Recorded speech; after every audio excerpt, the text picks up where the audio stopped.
الحمد للہ رب العالمین والصلاة والسلام علی سید الرسل وخاتم النبیین وعلی آلہ واصحابہ اجمعین اما بعد فاعوذ باللہ من الشیطان الرجیم بسم اللہ الرحمن الرحیم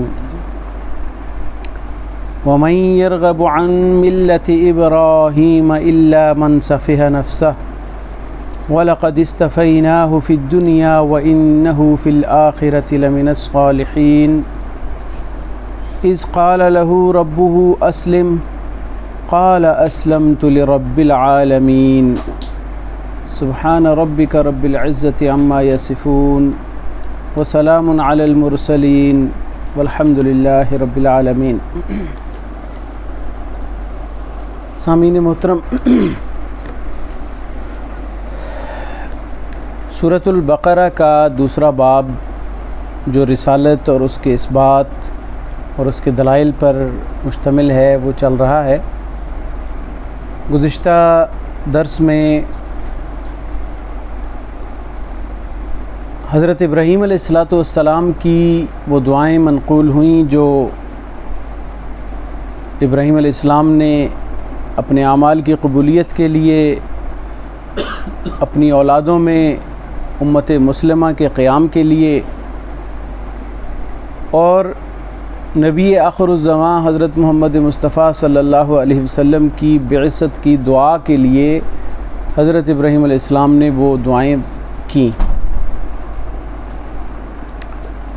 آج کی جو تلاوت کردہ آیات ہیں ان میں جو روئے سخن ہے، بات کا جو موضوع کا رخ ہے وہ موڑا کفار کی طرف۔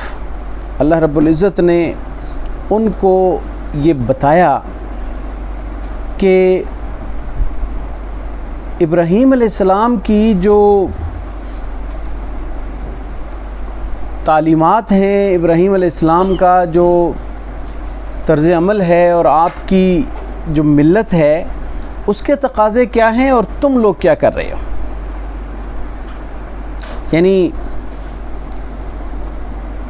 وہ تو بڑی عظیم الشان دعوت ہے اور بڑی عظیم الشان ان کا پیغام ہے، وہ ایک یونیورسل اور عالمگیر پروگرام ہے، لیکن تم نے اپنے آپ کو محدود کر کے رکھا ہوا ہے اور تم اس سے محروم کیوں ہو چکے ہو۔ تو فرمایا کہ وَمَن يَرْغَبُ عَن مِلَّةِ إِبْرَاهِيمَ کہ ابراہیم علیہ السلام کی ملت سے کون اعراض کر سکتا ہے؟ جو اعراض کرتا ہے وہ ایسا شخص ہے إِلَّا مَن سَفِهَ نَفْسَهُ، مگر وہ شخص ہے جس نے اپنے آپ کو ذلیل و رسوا کر لیا ہو، اپنے آپ کو بے وقوف بنا لیا ہو، اپنی عقل سے عاری ہو چکا ہو۔ ابراہیم علیہ السلام کا دین، ابراہیم علیہ السلام کی تعلیمات تو دین توحید ہیں، وہ تو سراسر توحید کی دعوت دیتے ہیں، شرک سے روکتے ہیں اور پوری کائنات کے لیے ہدایت کا پیغام لائے ہیں۔ لیکن اگر کوئی شخص ابراہیم علیہ السلام کی ملت سے انحراف کرتا ہے تو صرف وہی شخص کر سکتا ہے جو ابراہیم علیہ السلام کے پروگرام کو بھی نہیں سمجھتا اور عقل سے ہاتھ دھو بیٹھا ہے، بے وقوف ہو چکا ہے۔ من سفہ نفسہ، جس نے اپنے آپ کو بے وقوف بنا لیا ہو، جس نے اپنے آپ کی جو ہے وہ وقت کم کر لی ہو اور توحید کو چھوڑ کے شرک و بدعات کے اندر اور گمراہی اور غلط عقائد اور غلط نظریات میں اپنے آپ کو ملوث کر کے ذلیل و رسوا کر چکا ہو، وہ اپنی گمراہی کی دلدل میں پھنس چکا ہو، وہ شخص ابراہیم علیہ السلام کی ملت سے انحراف کر سکتا ہے۔ ورنہ ابراہیم علیہ السلام کا جو پروگرام ہے یا آپ کا جو پیغام ہے وہ تو بڑا عظیم الشان ہے۔ تو اس کی وضاحت آگے فرما دی، وَلَقَدِ اسْتَفَيْنَاهُ فِي الدُّنْيَا وَإِنَّهُ فِي الْآخِرَةِ لَمِنَ الصَّالِحِينَ کہ ابراہیم علیہ السلام کا کیا مقام اور مرتبہ ہے کہ ان کو تو ہم نے دنیا میں بھی چن لیا، کہ ان کو منتخب فرمایا، اپنا مقرب بندہ بنا دیا، اپنے برگزیدہ بندوں میں شمار کیا اور ان کو جد انبیاء قرار دے دیا، ان کی اولادوں میں اللہ تعالیٰ نے نبیوں کا سلسلے جاری کر دیے، وہ تو بڑے عظیم مقصد کے لیے اللہ نے چن لیے اور ان کو بڑا قرب اور بڑی جو ہے وہ عزت اور رفعت اور بلندیاں عطا فرمائیں دنیا میں بھی، وَإِنَّهُ فِي الْآخِرَةِ لَمِنَ الصَّالِحِينَ، اور آخرت میں بھی وہ کامیاب لوگوں میں شمار ہونے لگ گئے ہیں اور وہ کامیاب ہیں۔ ان کی دنیا بھی اللہ نے بنا دی، آخرت بھی بنا دی، یعنی آخرت میں صالحین سے مراد یہ ہے کہ جو دنیا میں صالح رہے اور آخرت میں اپنے صالح اور نیک ہونے کی وجہ سے کامیاب ہو گئے، فوز و فلاح پا گئے، تو وہ آخرت میں بھی اللہ رب العزت کے نزدیک کامیاب لوگوں میں سے ہیں، فوز و فلاح پانے والوں میں سے ہیں۔ تو ان کی ملت سے انحراف جو کرتا ہے، یعنی یا پچھلے درسوں کی بات آپ کے ذہن میں ہونی چاہیے کہ جس میں خطاب ہے یہودیوں سے، عیسائیوں سے اور مشرکین سے، جو اپنے آپ کو ابراہیم علیہ السلام کی ملت کا پیروکار کہنے کا دعویٰ کرتے تھے، لیکن اپنے اعمال اور اپنے کردار اور اپنے عمل سے اس کے خلاف چلتے تھے۔ اللہ رب العزت نے اس چیز کو ایڈریس کیا اور ان کو یہ بات بتلائی کہ ابراہیم علیہ السلام کی ملت کی پیروی کرو، تم تو ان کے طرز عمل پہ ہو ہی نہیں۔ ان کا طرز عمل کیا ہے وہ آگے ارشاد فرما دیا کہ اللہ نے انہیں چن لیا، مقرب بنایا، دنیا میں بھی عزت بخشی، آخرت میں بھی کامیاب لوگوں میں سے ہیں۔ اور ان کا پروگرام کیا ہے اور انہوں نے کون سا بیہیویئر، کون سا رویہ اور کون سا عقائد اور نظریات اور تعلیمات پیش کیں اور ان کا رسپانس کیا تھا اللہ تعالیٰ کے احکام کے لیے، وہ سنو ذرا۔ تمہیں بھی ایسا رسپانس دینا ہوگا اگر تم ابراہیمی ملت کے دعوے دار ہو۔ فرمایا کہ اذ قال لہ ربہ اسلم، جب ان سے ان کے رب نے کہا کہ تم سر تسلیم خم کر لو، خالص اپنے آپ کو اللہ کی طرف رخ موڑ لو۔ اسلم وجہہ، اسلم وجہ یعنی اپنے چہرے کو تم خالص اللہ کی طرف موڑ لو، یعنی اللہ کے لیے اپنے آپ کو سونپ دو، سپرد کر دو اپنی خواہشات کو، اپنے آپ کو اللہ کی طرف، اور اس کے لیے اپنی عبادت کو خالص کر لو، اس کی عبادت میں کسی اور کو شریک نہ ٹھہراؤ۔ اسلم کا یہاں پہ یہ مراد ہے کہ اپنے آپ کو تم عبادت خالص اللہ کے لیے کرنے شروع کر دو، تم اپنا رخ موڑ لو اللہ کی طرف۔ جب انہوں نے یہ فرمایا، اللہ نے فرمایا قال اسلمت لرب العالمین، تو ابراہیم علیہ السلام نے کیا جواب دیا تھا؟ فوراً جواب دیا، کوئی اس میں رکاوٹ نہیں ڈالی، کوئی انکار نہیں کیا، کوئی تاخیر نہیں کی۔ فرمایا کہ میں نے اپنے آپ کو رب العالمین کے لیے سپرد کر دیا، میں نے اپنی عبادات کو خالص اللہ کے لیے کر دیا۔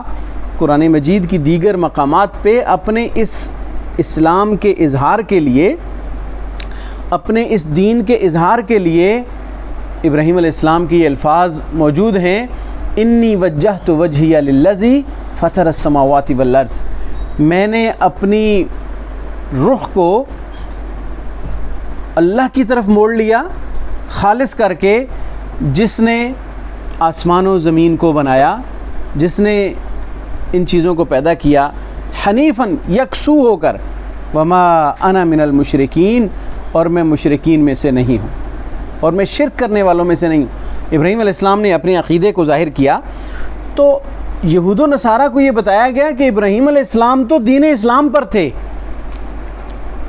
انہوں نے تو فوری طور پہ اپنے آپ کو اللہ کے سپرد کرنے کی بات کی اور ساری عمر اپنی عبادات کو اللہ کے لیے خالص رکھ کے انی وجہت وجہی للذی فطر السماوات والارض، یہ اعلان کیا کہ میں نے اپنا رخ، اپنی عبادات کا رخ خالص اللہ کے لیے موڑ دیا ہے، حنیفاً یکسو ہو کر، جس کی توجہ ادھر ادھر نہیں ہے، اس کی عبادت کے اخلاص کے اندر کوئی کمی نہیں ہے، اس کی اللہ سے پکارنا، اللہ کو جو ہے وہ حاجت روا اور مشکل کشا سمجھنا، اس کے اندر کوئی ٹیڑھ پن نہیں ہے اور اس کے اندر کوئی کجی نہیں ہے، وہ یکسو ہے، اس کی پوری توجہ اللہ کی طرف ہے۔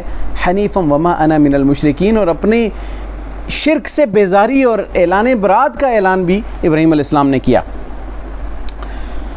تو یہ ابراہیم علیہ السلام کا طرز عمل اور ان کا اسوہ حسنہ پیش کیا جا رہا ہے کہ فرمایا کہ نہ صرف ابراہیم علیہ السلام خود دین حق پر قائم رہے، نہ صرف انہوں نے خود اپنا رخ اللہ کی طرف موڑ دیا اور توحید پر یکسو ہو کر زندگی گزاری، بلکہ وَوَصَّى بِهَا ابراہیم بَنِيهِ وَيَعْقُوب، ابراہیم علیہ السلام نے اور یعقوب علیہ السلام نے تو اپنی اولادوں اور بیٹوں کو بھی یہی وصیت کی ابراہیم علیہ السلام نے اپنی اولاد کو، یعنی اپنے بیٹوں کو، اور یعقوب علیہ السلام نے بھی اپنے بیٹوں کو، یعنی ابراہیم علیہ السلام جو کہ ان تمام انبیاء علیہ السلام کے آگے جتنی بھی نسلیں آئیں ان کے جد ہیں، اور جو یعقوب علیہ السلام ہیں وہ بنی اسرائیل کے انبیاء کے جد امجد ہیں۔ ان دونوں نبیوں نے اپنے بیٹوں کے لیے بیٹوں سے کو یہ وصیت کی۔ کیا وصیت کی؟ فرمایا یا بنیہ، اے میرے بیٹے، ان اللہ اصطفیٰ لکم الدین، بے شک اللہ تعالیٰ نے تمہارے لیے دین کو چن لیا ہے، دین اسلام کو پسند کیا ہے۔ یعنی تم یہودی اور نصرانی ہو کے بیٹھے ہو اور اپنی خواہشات کے پیچھے لگے ہو، ابراہیم علیہ السلام نے تو اپنی اولادوں کو، اور ان کی اولادیں در حقیقت کون تھے؟ یہود و نصارہ کے کیا تھے؟ آبا و اجداد تھے نا۔ ان کو کیا وصیت کی تھی کہ تم ان اللہ اصطفیٰ لکم الدین، تمہارے لیے تو اللہ تعالیٰ نے دین اسلام کو چن لیا ہے، سلیکٹ کر لیا ہے، منتخب کر لیا ہے، خاص کر دیا ہے۔ فلا تموتن الا وانتم مسلمون، اور تم مرتے دم تک اسلام پر قائم رہنا۔ ابراہیم علیہ السلام نے اپنے بیٹوں کو تو اسلام پر قائم رہنے کی تلقین کی اور وصیت کی کہ مرتے دم تک تمہارا جو ہے وہ اسلام قائم رہے، یعنی خاتمہ بھی اسلام پر ہو۔ فلا تموتن الا وانتم مسلمون، تم نہ مرنا مگر مسلمان ہو کر، یعنی مسلمانوں کی حالت میں، اسلام کی حالت میں ہی تمہارا خاتمہ ہو، تمہاری موت آئے تو تم مسلمان ہو، یہ وصیت کی تھی۔ اور جو یہودی تھے وہ رسول اللہ صلی اللہ علیہ وسلم سے یہ کہا کرتے تھے کہ ہم اس لیے یہودیت اور نصرانیت کا پرچار کرتے ہیں، یہود و نصارہ یہ کہا کرتے تھے کہ ہمیں یعقوب علیہ السلام نے اور انہوں نے وصیت کر رکھی تھی کہ تم یہودی ہو جانا۔ یہ ان کا آپ صلی اللہ علیہ وسلم سے ڈیبیٹ ہوا کرتی تھی۔ تو اللہ رب العزت نے اس کے جواب میں یہ آیات اتاریں اور فرمایا کہ ام کنتم شہداء اذ حضر یعقوب الموت، کیا تم اس وقت موجود تھے جب یعقوب علیہ السلام پر موت کا وقت آیا؟ انبیاء علیہ السلام کو اللہ رب العزت نے جو ایک وقت مقرر ان کا ہوتا تھا اس تک وہ اپنا ذمہ داریاں اور پیغام دیتے تھے، اور جب موت کا وقت انبیاء علیہ السلام پہ آ جاتا تھا اور ان کی ذمہ داریاں پوری ہو جاتی تھی تو انبیاء علیہ السلام کو اللہ تعالیٰ اپنے پاس بلا لیتا تھا۔ ایک طبعی اللہ تعالیٰ کا نظام ہے، نظام فطرت ہے۔ تو اس موت کے وقت کو یاد کروایا یعقوب علیہ السلام کی موت کو کہ اس وقت جو وصیت کر رہے تھے تو کیا تم اس وقت موجود تھے کہ تم کہتے ہو کہ بھئی ہمیں یہ وصیت کی تھی؟ دوسرا معنی اس کا یہ ہے کہ تمہارے آباؤ، تم تو موجود نہیں تھے لیکن تمہارے بڑوں کو تو پتہ ہے نا کہ یہ وصیت کی تھی، کیونکہ یعقوب علیہ السلام کی موت کے وقت نہ صرف یعقوب علیہ السلام کی اولاد موجود تھی بلکہ تمہارے آباء و اجداد بھی تو موجود تھے نا وہاں پہ، اور ان سے تم مسلسل سنتے چلے آئے ہو کہ ان کی وصیت کیا تھی، تم اچھی طرح جانتے ہو، لیکن سن بھی لو کہ کیا تھی۔ اللہ نے واضح بھی کر دیا کہ کہیں یہ کوئی ایسی بات نہیں ہے جو راز رہے اور تمہارے پاس ہی چھپا رہے کہ تم کہتے ہو جی یہ وصیت ہے۔ میں اللہ جس نے اس نبی کو بھیجا ہے، میں اعلان کر رہا ہوں کہ اذ قال لبنیہ، جب انہوں نے اپنے بیٹوں سے کہا تھا ما تعبدون من بعدی، تم میرے بعد کس کی عبادت کرو گے؟ میرے بعد کس کی عبادت کرو گے؟ کس کو اپنا حاجت روا اور مشکل کشا بناؤ گے؟ عبادت کی ساری قسمیں ہمیشہ سے انبیاء علیہ السلام نے اپنی قوم کو بتائی ہیں، اور سب سے زیادہ جو اپنی قوم کو درس دیا وہ عبادت الہیہ کا دیا۔ وما ارسلنا من قبلک من رسول، اے نبی صلی اللہ علیہ وسلم آپ سے پہلے جتنے بھی ہم نے رسول بھیجے ہیں، الا نوحی الیہ، ان کی طرف یہ وحی ضرور کی ہے کہ انہ لا الہ الا انا، کہ میرے سوا کوئی عبادت کے لائق نہیں ہے، فاعبدون، میری ہی عبادت کرنا۔ کسی قوم کو اللہ نے اپنی عبادت سے چھوٹ نہیں دی، پابند کیا ہے، تمام انبیاء علیہ السلام کو پابند کیا کہ تم میری ہی عبادت کرنا، یہی درس دینا اپنی قوم کو۔ تو فرمایا کہ ما تعبدون من بعدی، تم میرے بعد، میرے مر جانے کے بعد کس کی عبادت کرو گے؟ بطور امتحان پوچھا، بطور امتحان پوچھا اپنی اولاد سے۔ اللہ تعالیٰ یہ منظر جو ان کا اپنے بیٹوں سے وصیت کے وقت پوچھنے والا منظر تھا، وہ یہود و نصارہ تک واضح کر رہے ہیں بواسطہ قرآن مجید کہ بھئی سن لو۔ اس وقت کیا وصیت کی تھی انہوں نے؟ فرمایا ما تعبدون من بعدی، تم کس کی عبادت کرو گے میرے بعد؟ قالوا، تو انہوں نے کیا کہا تھا؟ نعبد الہک و الہ آبائک، ہم عبادت کریں گے اور عبادت کرتے ہیں تیرے معبود کی اور تیرے آباء و اجداد کے معبود کی۔ یعقوب علیہ السلام کی جو وصیت ہے، ان کو فرمایا کہ وَإِلَٰهَ آبَائِكَ ابراہیم، تیرے جو باپ ابراہیم علیہ السلام کے رب کی پوجا کرتے ہیں، کہ الہ کی عبادت کرتے ہیں اور عبادت کریں گے۔ اور نہ صرف ان کی بلکہ یہ رب اور الہ کون ہے؟ جو ابراہیم علیہ السلام کا بھی رب ہے، وہ اسماعیل اور اسماعیل علیہ السلام کا بھی وہی معبود، وہ اسحاق اور اسحاق علیہ السلام کا بھی وہی معبود، الہًا واحدًا، جو ایک الہ ہے، جو ایک معبود ہے۔ وَنَحْنُ لَهُ مُسْلِمُونَ، اور ہم اسی ایک الہ کے لیے اپنے آپ کو سر تسلیم خم کرتے ہیں، ہم اپنی عبادت کو اسی کے لیے خاص کرتے ہیں، ہم اپنی پکار کو اسی کے لیے خاص کرتے ہیں، ہم اپنی حاجات اور مشکلات صرف اسی سے مانگتے ہیں، ہم اپنی جو پکاروں کے لائق صرف اس رب کو سمجھتے ہیں اور سمجھیں گے۔ یہ اقرار کیا تھا کس نے؟ یعقوب علیہ السلام کی اولاد نے، کہ اے یعقوب، ہم تیرے الہ اور تیرے باپ ابراہیم علیہ السلام کے الہ اور اسماعیل علیہ السلام اور اسحاق علیہ السلام اور اس کے بعد یہ ان سب کے الہ کی عبادت کریں گے۔ یعنی ہمیشہ سے عبادت کا مرکز اور رخ ایک اللہ کی ذات رہی ہے۔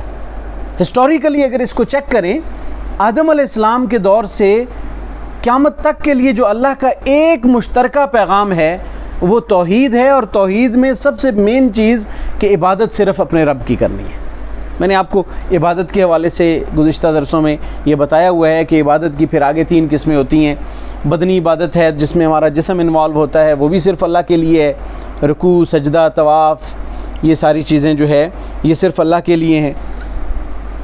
مالی عبادت ہے، سجدہ ہے، زکوٰۃ ہے، صدقہ ہے، اسی طریقے سے فطرانہ ہے، قربانی ہے، نظر ہے، نیاز ہے، یہ سب کچھ اللہ کی رضا کے لیے اللہ کے نام پہ دینا ضروری ہے۔ اس کے ثواب کے لیے کہیں بھی دعا کی جا سکتی ہے کہ کسی کو بھی پہنچا دو۔ اسی طرح جو ہے وہ زبانی عبادت ہے جس کے اندر پکارنا ہے۔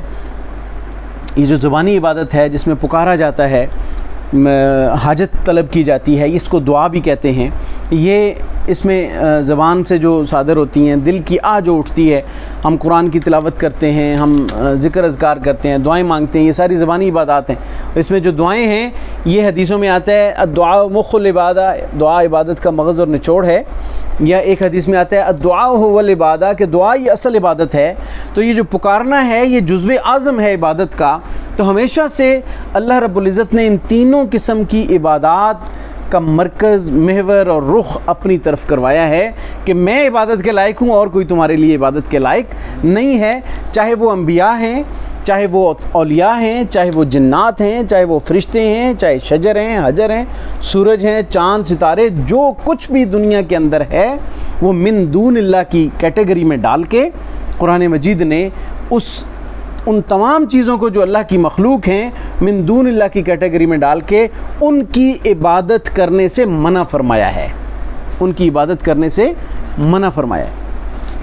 ایک بڑی کم علمی پر مبنی ایک تعویل کی جاتی ہے یہاں پہ کہ یہ جو قرآن میں جگہ جگہ من دون اللہ آیا ہے، اس سے مراد صرف بت ہیں۔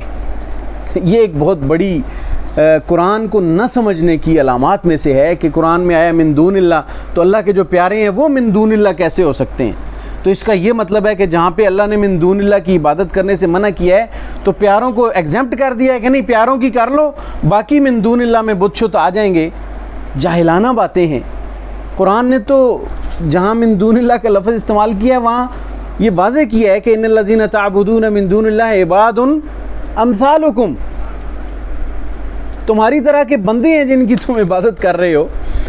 اس میں اصل میں ایک کانسیپٹ سمجھنے کی ضرورت ہے. میں بعض اوقات اس کو واضح کیا کرتا ہوں کہ ہم یہ سمجھتے ہیں کہ وہ اتنے جاہل اور گنوار لوگ تھے کہ جو صرف پتھر یا لکڑی کی پوجا کرتے تھے. ایسا نہیں ہے. یاد رکھیں کہ لکڑی یا پتھر جو تھا ہمیشہ سے ایک آئیڈینٹیفیکیشن کے لیول پہ رہا.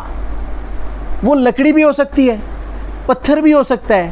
تماثیل کا لفظ نہیں آتا، ما حاضر تماثیل، یہ کیا تصویریں بنائی ہوئی ہیں، وہ تصویروں کی شکل میں ہو سکتا ہے.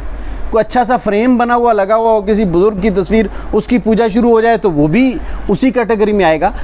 اصل میں وہ جو سامنے بت ہے یا جو پتھر ہے یا جو لکڑی ہے وہ تو ایک علامت ہے کہ میں اس ہستی کے سامنے جا کے پکاروں. جب آپ صلی اللہ علیہ وسلم نے مکہ فتح کیا تھا تو خانہ کعبہ کے اندر بت ڈھیر نہیں لگے ہوئے تھے. 360 بتوں کا ذکر آتا ہے نا. اس میں کیا تھا؟ لات، منات، عزا، ہبل، یہ بھی بزرگ ہستیاں تھیں، نیک لوگ تھے. اور ابراہیم علیہ السلام کا بت، اسماعیل علیہ السلام کا بت، عیسیٰ علیہ السلام کا، مریم علیہ السلام کا، ان کے بت رکھے ہوئے تھے. آپ صلی اللہ علیہ وسلم نے حضرت علی رضی اللہ عنہ کو حکم دیا کہ جاؤ ان بتوں کو توڑ دو. تو حضرت علی رضی اللہ عنہ گئے اور انہوں نے ساتھ یہ آیتیں پڑھ رہی ہیں، قل جاء الحق وزحق الباطل ان الباطل کان زہوقا، کہ یہ حق آ گیا اور باطل مٹ گیا اور باطل نے مٹ ہی جانا ہے. یہ آیتیں پڑھتے جاتے ہیں اور سر قلم کرتے جاتے ہیں کہ بت شکن ہے مسلمان بت فروش نہیں ہے، بتوں کا پجاری نہیں ہے. اسلام نے یہ واضح کر دیا. تو یہاں پہ یہ کہنے کا مقصد یہ ہے کہ وہ بت بزرگ ہستیوں کے ہی تھے نا، یا کوئی ان نون چیزوں کے بت بنائے ہوئے تھے. مقصد کیا ہوتا تھا کہ اس بت کو پکاریں گے تو وہ ہستی میری پکار کو سنے گی. اب وہ کوئی قبر کی شکل میں بھی ہو سکتی ہے، کوئی تصویر کی شکل میں ہو سکتی ہے. کسی قبر پر جا کے اگر کسی بزرگ ہستی کو پکارا جا رہا ہے کہ یہ میری حاجات اور مشکلات کو سنتی ہے، میری غائبانہ پکاروں کو سنتی ہے، میرے مسائل کو یہ حل کر سکتی ہے، اور میں تو یہ کانسیپٹ رکھ کے اگر اس نے جا کے اپنی حاجات طلب کیے ہیں تو وہ پرستش کر رہا ہے نا اس کی. وہ تو اس ہستی سے مانگ رہا ہے، چاہے وہ جتنی بڑی ہستی ہے. رسول اللہ صلی اللہ علیہ وسلم سے بڑھ کر تو کوئی ہستی نہیں تھی. آپ صلی اللہ علیہ وسلم کی وفات کے بعد کچھ بارش وغیرہ کا سلسلہ منقطع ہوا تو لوگ حضرت عباس رضی اللہ تعالیٰ عنہ کے پاس گئے کہ آپ نبی صلی اللہ علیہ وسلم کے چچا ہیں. جب آپ صلی اللہ علیہ وسلم ہوتے تھے تو ہم ان سے دعا کروایا کرتے تھے. اب آپ ہمارے اندر محترم، متبرک اور بزرگ شخصیت ہیں، ہمارے لیے دعا کریں. دعا کا ثبوت موجود ہے. تو حضرت عباس رضی اللہ تعالیٰ عنہ نے دعا کی، اللہ تعالیٰ نے بارش نازل فرمائی. ورنہ وہ جا کے رسول اللہ صلی اللہ علیہ وسلم کی قبر مبارک پہ جا کے تو اپنی حاجات پیش کرتے کہ جی ہم تو پہلے بھی یہی کرتے تھے اور اب بھی یہی کریں گے. بے شمار دلائل ہیں اس بات پہ. تو کہنے کا مقصد یہ ہے کہ عبادت جس قسم کی بھی ہوگی، من دون اللہ کا لفظ استعمال ہوا ہے تو اس سے مراد اللہ کی مخلوق ہے، چاہے اس میں انبیاء ہیں، اولیاء ہیں، اتقیاء ہیں، جنات ہیں، فرشتے ہیں. اللہ نے توحید ہی تو سمجھائی ہے انبیاء کے ذریعے. ہم نبیوں کو ایگزمپٹ کر دیں کہ جی نہیں، نبی کی عبادت ہو سکتی ہے، نبی کی پکار. اب پرابلم یہ ہے کہ پکار کے والے سے تو کہتے ہیں من دون اللہ، اللہ کے مقرب بندے ان کو من دون اللہ میں شامل نہ کرو. تو من دون اللہ کا لفظ یہ اللہ نے عبادت کے لیے بھی یوز کیا ہے قرآن میں. تو پکار کے لیے نہیں کریں گے تو عبادت کے لیے تو کرنا پڑے گا. عبادت میں پکار شامل ہے. تو یہ ایک ہیلا بنایا جاتا ہے اور ایک تعویل باطل کی جاتی ہے کہ کہیں کسی طرح گنجائش نکالی جائے تاکہ ہمارے بزرگوں کی جو پکاریں ہو رہی ہیں، جو شرک ہمیشہ سے چلا آ رہا تھا، وہ کنٹینیو رہے. لیکن قرآن نے ایسے شرک کی جڑیں کاٹی ہیں. جب عبادت کی بات کی ہے کہ میری عبادت کرو تو اس میں یہ ساری چیزوں کا نفی ہوئی ہے. ان لوگوں کو اس ساری بات کی سمجھ آ جاتی تھی. اسی لیے تو صرف ایک لمحہ پہلے نبی کریم صلی اللہ علیہ وسلم کو صادق اور امین ہونے کا لقب دے رہے ہیں. ساری باتیں مانیں گے. آپ کہیں گے پہاڑی کے پیچھے سے لشکر آ رہا ہے، مان جائیں گے. جو ہی آپ نے فرمایا قولوا لا الہ الا اللہ تفلحوا، کہو اللہ کے سوا کوئی معبود نہیں، تم کامیاب ہو جاؤ گے. تو کیا ہوا تھا؟ پتھر مارنے لگ گئے تھے. انہیں پتہ تھا کہ الہ کا مطلب کیا ہے، معبود کسے کہتے ہیں اور عبادت سے کیا مراد ہے.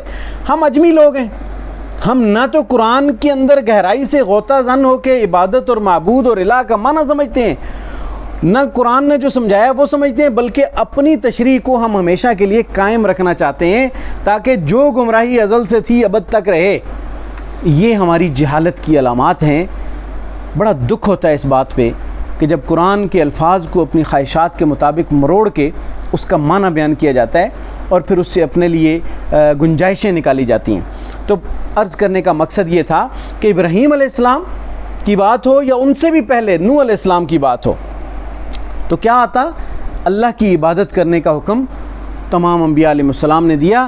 تو یہودیوں اور عیسائیوں کو یہ بتلایا کہ تم کہتے ہو کہ بھئی ہمیں وصیت کی تھی کہ یہودی رہنا، تو انہوں نے تو اپنی اولادوں کو وصیت کی تھی کہ تم مسلمان ہونا، اور تمہیں سمجھ نہیں آ رہی، تم اپنے آپ کو پروموٹ کر رہے ہو، اور تم نے تو وہ رستہ ہی چھوڑ دیا ابراہیم علیہ السلام والا۔ کبھی تم نے عزیر علیہ السلام کو اللہ کا بیٹا بنا کے اختیارات کا مالک اور حاجات اور مشکلات میں انہیں پکارنے کی بات کی، کبھی تم نے عیسیٰ علیہ السلام کو اللہ کا بیٹا بنا کے ان کی جو ہے نا پکاریں اور ان کی حاجات، ان سے حاجات طلب کرنے کی بات کی، اور مشرکین مکہ جو ہیں وہ تو فرشتوں کو اللہ کی بیٹیاں قرار دے کے اللہ کی محبوب اور جو ہے نا ان کا مقرب بنانے کی بات کی اور ان سے حاجات طلب کرنا شروع کر دیا اور شرک میں مبتلا ہو گئے، 7 بتوں کی بھی ان کے بت بنا کے ان کی بھی پرست شروع کر دی۔ تو فرمایا کہ یہ نہ ابراہیم علیہ السلام کا، نہ ان کی اولاد کا، نہ یعقوب علیہ السلام کا، کسی کا یہ نظریہ، عقیدہ اور ایمان نہیں تھا۔ اس کو انڈرسٹینڈ کرو، اور اگر تم دعوے دار ہو کہ ہم ابراہیم علیہ السلام کی ملت کے پیروکار ہیں تو پھر ابراہیم علیہ السلام والا عقیدہ، ابراہیم علیہ السلام والا نظریہ، ابراہیم علیہ السلام کی تعلیمات کو فالو کرنا یہ اپنے اوپر لازم کر لو، تب تم اپنے دعوے میں سچے ہو سکتے ہو۔ وَنَحْنُ لَهُ مُسْلِمُونَ، سب نے یہی کہا تھا کہ ہم اسی ایک اللہ کے لیے سر تسلیم خم کرنے والے ہیں اور اپنے آپ کو اللہ کے سپرد کرنے والے ہیں، خالص اللہ کی عبادت کرنے والے ہیں۔ اور ایک ان کے ذہنوں میں یہ بات تھی جو آج بھی بہت زیادہ پریویل کر رہی ہے اور بڑی ہمارے معاشرے کے اندر ایک ناسور بنا ہوا ہے، وہ یہ تھی کہ بھئی ہم تو بڑے بڑے لوگوں کی اولادیں ہیں، میرا ابا علاقے پیر فغاں تھا، اور میرا جو ہے نا وہ دادا جو ہے نا پدرم سلطان بود ہے، میرا جو باپ ہے وہ تو بادشاہ تھا۔ تو ادھر کہنا شروع کر دیا کہ ہم تو پیروں کی لڑیوں میں سے ہیں، ہم تو گدی نشینوں کی لڑیوں میں سے ہیں، ہم تو کامیاب ہو جائیں گے، ہم نے تو لڑ پکڑ لیا ہے فلانے کا اور بس ہم تو گئے، کامیاب ہو جائیں گے۔ ان کا بھی یہ کنسیپٹ تھا، وہ کہتے تھے کہ ہم نبیوں کی اولادیں ہیں، نحن ابناء اللہ، ہم اللہ کے پیارے ہیں، وَأَحِبَّاءُ، اللہ کے بیٹے ہیں، اللہ کے پیارے ہیں، نبیوں کی اولادیں، لن تمسنا النار الا ایاما معدودات، ہمیں تو آگ نہیں چھوئے گی مگر گنتی کے چند دن، بڑا اللہ تعالیٰ سے ہمارا تعلق ہے اور ہمارے آباء و اجداد ہمیں نجات دلا دیں گے۔ جیسے آباء و اجداد کے گناہوں کا اثر اولادوں تک پہنچتا ہے، ایسے ہی آباء و اجداد کی نیکیاں بھی آگے ٹرانسفر ہوں گی، تو ہمیں کچھ کرنے کی ضرورت نہیں ہے، ہم اسی کی وجہ سے کامیاب ہو جائیں گے۔ اللہ نے فرمایا نو، ایک یونیورسل قانون بتلا دیا، ایک اپنی اللہ نے بنائی ہوئی اپنی شریعت کا، جو اللہ کا دیا ہوا قانون ہے، جو اللہ کا دیا ہوا جو پروگرام ہے، وہ بتلا دیا کہ میرا قانون کیا ہے اور میں نے کس قانون کے مطابق آگے جا کے ساری چیزیں چیک کرنی ہیں۔ وہ سن لو، وہ ہے کہ تلک امۃ قد خلت، وہ انبیاء علیہ السلام، وہ جو آباء و اجداد بزرگ ہستیاں، وہ ایک گروہ تھا، وہ گزر گئے، انبیاء قد خلت، گزر گئے، لہا ما کسبت، جو انہوں نے کمایا وہ ان کے لیے ہے، وہ اپنے کیے ہوئے کو آگے پائیں گے، اور اس کی وجہ سے آگے کامیابی یا ناکامی کی بات، یعنی کامیابی ہے انبیاء علیہ السلام، اپنے اس کیے ہوئے کا اجر وہ خود پائیں گے، کامیابی ان کی جو ہے ان کے اپنے اعمال کی وہ ان کو ملے گی، اور وَلَكُمْ مَا كَسَبْتُمْ، اور تمہارے لیے تمہارے اعمال ہوں گے جو تم کماتے ہو، تمہارے لیے تمہارے اعمال ہوں گے جو تم کماتے ہو۔ وہ تو نیک ہستیاں تھیں، وہ کما گئیں، انہوں نے نیکیاں کر لیں، چاہے کوئی پیر ہے، چاہے بزرگ ہے، چاہے نبی ہیں، چاہے ولی ہیں، انہوں نے نیکیاں کر لیں اور وہ انہوں نے اپنے لیے کی ہیں، آپ کے لیے. یہ بھی بات قابل غور ہے نا. جو اللہ کا ولی بنا ہے تو وہ ٹھیک ہے، ان کا اسوہ حسنہ تو پبلک کے لیے ہے، رول ماڈل پبلک کے لیے ہے، خیرخواہی پبلک کے لیے ہے، لیکن ان کی مشقتیں، ان کی محنتیں، ان کا مقام، ان کا مرتبہ، ان کے اعمال، ان کے عقائد، یہ کس کے لیے ہیں؟ اس کا فائدہ کنہیں ملے گا؟ بنیادی طور پہ تو نہیں ملے گا نا. وہ ان کے لیے جو انہوں نے کمایا. وَلَكُمْ مَا كَسَبْتُمْ، اور تمہارے لیے وہ ہے جو تم کماؤ گے. لہٰذا اپنے عمل پہ غور کرو، اپنے عمل پہ. جیسا کہ رسول اللہ صلی اللہ علیہ وسلم کا ایک فرمان جو حضرت فاطمہ رضی اللہ تعالیٰ عنہ کے بارے میں ملتا ہے، اصل میں تو یہ امت کے لیے ایک نصیحت ہوتی ہے کہ فرمایا کہ اے فاطمہ، اس بات پہ نہ رہنا کہ میں نبی کی اولاد ہوں اور تم کامیاب ہو جاؤ گی. اعملی، اپنے عمل کو آگے لے کے جاؤ. حضرت فاطمہ عظیم الشان خاتون، جنت کی تمام عورتوں کی سردار، جو انبیاء کی بیویاں ہوں، امت کی مائیں ہیں، بڑی بڑی جلیل القدر ہستیاں گزریں. جتنی بھی جنت کی خواتین ہوں گی، اللہ تعالیٰ نے حضرت فاطمہ رضی اللہ تعالی عنہا کو ان سب کی سردار بنایا ہے. تو ان کے اپنے اعمال کتنے بڑے ہوں گے، کتنی عظیم الشان ان کی عملی زندگی ہوگی. اور وہ ہمارے سامنے بھی ہے کہ ان کی عملی زندگی کیسی گزری ہے. لیکن رسول اللہ صلی اللہ علیہ وسلم نے امت کو مسئلہ سمجھایا کہ اپنے عمل سے زندگی بنتی ہے، جنت بھی جہنم بھی. یہ خاکی اپنی فطرت میں نہ نوری ہے نہ ناری. بے عمل دل ہو تو جذبات سے کیا ہوتا ہے، دھرتی بنجر ہو تو برسات سے کیا ہوتا ہے عمل لازمی تکمیل تمنا کے لیے، ورنہ رنگین خیالات سے کیا ہوتا ہے. ایسے ہی مجھے ایک شعر یاد آ گیا عمل کے حوالے سے کہ عمل کرنا پڑے گا. تو فرمایا کہ وہ ان کے اعمال ان کے ساتھ. اچھا، یہ جھگڑے بھی اسی وجہ سے ہو رہے ہوتے ہیں. اب محرم گزرا ہے، بڑی بڑی جو ہے نا وہ تقریریں ہوتی ہیں اور اس میں پھر تبرہ بازیاں شروع ہو جاتی ہیں. صحابہ کرام پہ تبرے بولے جاتے ہیں کہ فلاں نے صحابی نے یہ کیا، فلاں صحابی نے یہ کیا. دیکھیں، مشاجرات صحابہ آپس میں ان کا کسی موقف پہ اختلاف ہو جانا اور اس کی وجہ سے جنگ کا ہونا، یا جو اختلاف ہوا، اختلاف رائے ہوا، یہ ایک ہسٹوریکل فیکٹ ہے، ہوا. اس میں بہت زیادہ ڈسکشن ہونے کے بعد بعض اوقات کسی ایک طرف ذہن جاتا ہے کہ انہوں نے ٹھیک کیا، بعض نے کہا انہوں نے ٹھیک کیا. لیکن مجھے ایک بات بتائیں، کیا اگر ہم قرآن کے اس قانون کو اپلائی کریں تو آج ان جھگڑوں سے تو جان چھوٹ سکتی ہے نا؟ دیکھیں، ان کا جو بھی معاملہ ہے اللہ ان سے نمٹ لے گا. آج اگر ہم اس کو ڈسکشن کر کے آپس میں اختلاف اور انتشار اور فرقہ واریت کو ہوا دے رہے ہوں اور اس میں ڈسکس صرف ان کو کر رہے ہوں، اپنے آپ کو ڈسکس ہی نہیں کر رہے. ہم کیا کر رہے ہیں؟ What are we doing? انہوں نے تو جو کیا اس کو تو پکڑ پکڑ کے گھنٹوں تقریریں کر لیں، لیکن عمل تو ہمارا اب چاہیے نا. آج کی اگر بالفرض کسی نے ایک کوئی اپنا مقتدیٰ بنایا ہوا ہے، ان کی تعلیمات کو فالو کر لے تو یہ پھر بھی معاشرہ بہتر ہو سکتا ہے. لیکن اس طرف جانے کی کوشش نہیں کی جاتی، اور بس جھگڑا بڑھانے کے لیے بعض اوقات ایک دوسروں کے جو ان کے نزدیک متبرک ہستیاں ہیں، محترم ہستیاں ہیں، مقدس ہستیاں ہیں، ان کو چھیڑا چھاڑی شروع کر دیں گے اور دوسرے ان کو شروع کر دیں گے. میرے خیال میں قرآن کی یہ آیت سارے مسائل کا حل ہے کہ اگر ہم آج اپنے معاشرے اور سوسائٹی کو اگر ہم سنوارنا چاہتے ہیں تو اس میں سب سے بہترین یہ چیز ہے جو اللہ رب العزت نے بتائی، تلک امۃ قد خلت لہا ما کسبت ولکم ما کسبتم، اور تمہارے لیے ہے جو تم نے کمایا، ولا تسألون عما كانوا يعملون، تم سے نہیں پوچھا جائے گا کہ انہوں نے کیا کیا، وہ کیا کرتے رہے. سپوز ان کی جنگیں ہوئیں، مخالفت ہوئی، یہ تو انبیاء علیہ السلام کے بارے میں آیت ہے، لیکن جو گزری ہوئی جتنی امتیں ہیں ان پر ان کا اطلاق ہوتا ہے کہ تم سے نہیں پوچھا جائے گا، تم اپنے اعمال کے جواب دہ ہو جاؤ، اپنے عقیدے کو توحید پہ قائم رکھو، شرک سے بچا لو اور ایمانیات کے اندر اپنی جو ہے وہ مضبوطی پیدا کرو، نبی اور اس کے اصحاب اور اس کے اہل بیت کا احترام شروع کر دو۔ میرے خیال میں معاشرے کے اندر بہت سارے جھگڑے ختم ہو سکتے ہیں۔ لیکن افسوس اسی بات کا ہے کہ ان کو تو ڈسکس کیا جاتا ہے لیکن اپنے کردار کو ڈسکس نہیں کیا جاتا۔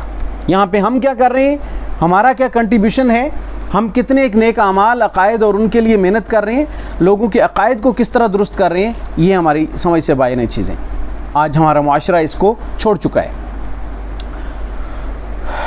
یہاں تک تو یہودیوں کے اس قول کا رد ہوا کہ بھائی تم ہمیں یہ وصیت کی گئی تھی کہ یہودی ہو جاؤ، لیکن اللہ نے فرمایا کہ نہیں، وصیت تو یہ ہوئی تھی، اور پھر ان کے اوپر جو تم رلائے کر کے بیٹھے ہو کہ نبیوں کی اولاد ہیں اور ہمیں نجات مل جائے گی، یہ اس میں کوئی حقیقت کی بات نہیں ہے۔ اور فرمایا کہ ابراہیم علیہ السلام کی تو ساری میں نے طرز عمل بتلا دیا، ابراہیم علیہ السلام کا سارا جو تعلیمات ہیں، پروگرام ہے، ان کا جو رسپانس ہے وہ آپ کو بتلا دیا کہ وہ تو اللہ کے سامنے سر تسلیم خم کرنے والے تھے۔ انہوں نے تو فوری طور پہ ریسپانس دیا کہ اللہ میں نے اپنے آپ کو تیرے سپرد کر دیا۔ تو اس کے باوجود، اور انہوں نے کہا کہ میں شرک سے پاک ہوں، میں یکسو ہوں، تم شرک میں بھی مبتلا ہو، تعلیمات ابراہیمیہ کو چھوڑ بھی بیٹھے ہو، اپنی جو ابراہیم علیہ السلام کی جو روش ہے، جو ان کی ملت ہے، ان کے اپوزٹ اپنا کیریکٹر بھی رکھتے ہو، پھر اس کے بعد کہتے ہو وَقَالُوا كُونُوا هُودًا أَوْ نَصَارَىٰ، پھر بھی یہی کہتے رہتے ہو کہ یا تو یہودی ہو جاؤ یا عیسائی ہو جاؤ، تہتدوا، تم ہدایت پا جاؤ گے، جبکہ تمہیں اچھی طرح پتہ ہے کہ ہدایت کا رستہ تو وہ ہے جو ابراہیم علیہ السلام نے دیا۔ تم اپنی گمراہیوں کے باوجود، تحریفات کتب سماویہ کے باوجود ان کو بھی تبدیل کر لیا، روش سے بھی ہٹ گئے، مین رستے سے بھی ہٹ گئے، پھر بھی کہتے ہیں قل کونوا وقالوا کونوا هودا او نصارا، انہوں نے کہا کہ ہو جاؤ یہودی یا عیسائی، تہتدوا، تم ہدایت پا جاؤ گے۔ اللہ نے فرمایا نہیں، اے نبی صلی اللہ علیہ وسلم ان کو اعلان کر کے ارشاد فرما دیجئے قل بل ملت ابراہیم حنیفا، نہیں، ہدایت یہودی یا عیسائی ہونے پہ نہیں ملے گی، تم اپنے آپ کو ابراہیمی کہلانے کے دعوے دار ہو نا، تو سنو کہ قل بل ملت ابراہیم حنیفا، کہ ان سے کہہ دیجئے، ان سے فرما دیجئے کہ کامیابی اور ہدایت ملے گی ملت ابراہیمی پر چلنے کی، جو یکسو تھے، شرک سے پاک تھے، ان کی عبادت خالص اللہ کے لیے تھی۔ وما کان من المشرکین، اور وہ مشرکین میں سے نہیں تھے۔ اللہ نے جگہ جگہ نبیوں کو، اپنے برگزیدہ بندوں کو شرک سے بری الذمہ ہونے کا سرٹیفکیٹ عطا فرمایا ہے، اور اگر کوئی شرک میں مبتلا ہو کے کہے کہ جی میں تو ان کا فالوور ہوں، تو وہ تو غلط فالوئنگ کا دعویٰ کر رہا ہے نا، وہ تو غلط روش پہ چل نکلا ہے۔ تو فرمایا کہ وما کان من المشرکین، وہ مشرکین میں سے بھی نہیں تھے، یعنی ابراہیم علیہ السلام کا پورا جو ان کا پیغام ہے، جو نظام ہدایت ہے، اور یہ یونیورسل ہے۔ دیکھیں اس وقت دنیا میں پرومیننٹ قسم کے جو مذاہب ہیں، اسلام ہے، یہودیت ہے، عیسائیت ہے، اور اس کے علاوہ جو کچھ مشرکین جو اپنے آپ کو جو سامی ادیان کے حامل کہلاتے ہیں، وہ اس کو فالو کرتے ہیں۔